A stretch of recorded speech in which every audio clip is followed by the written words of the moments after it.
The fallout of another night of violence in East Belfast is clear to see today, as crowds dispersed after another protest over the flag being removed from Belfast City Hall. Rioting ensued for a third consecutive night last night. About 100 loyalists threw petrol bombs, fireworks, smoke canisters, bricks and other masonry, police say.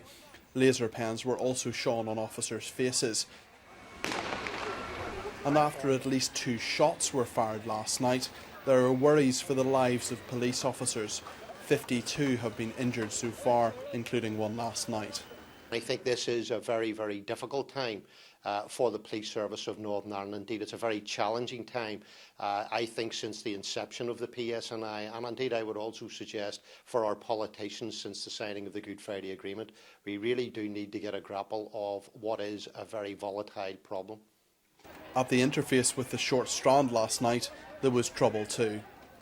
Do you accept there was violence on both sides last night? Yeah, no, there's no doubt about that. Yesterday afternoon there was skirmishes as the parade, or protest, past the Short Strand here. I think it took a step up as the day progressed, with shots being fired by seemingly elements within loyalist paramilitaries towards the PSNI. So that's worrying people, that has people frightened, that has people on edge, and that leaves us with a very, very serious job of work to do to reassure people and make sure that there is political leadership and a political path carved through this.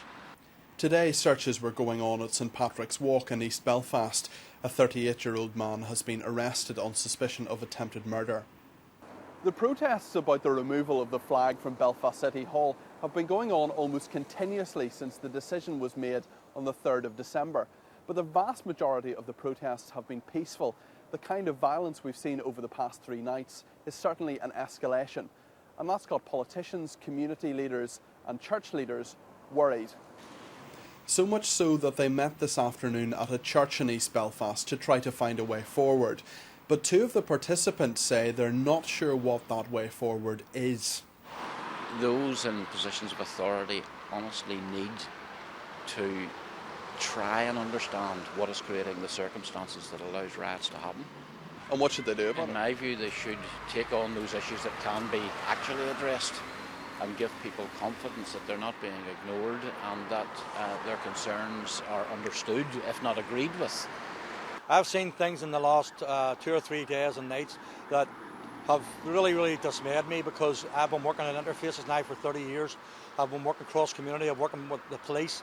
I've been involved in loyalism for 45 years, and I have to say some of the scenes that I seen on Friday night in Tapmere Avenue was at the lowest that I've ever seen relationships between our people and the PSNI.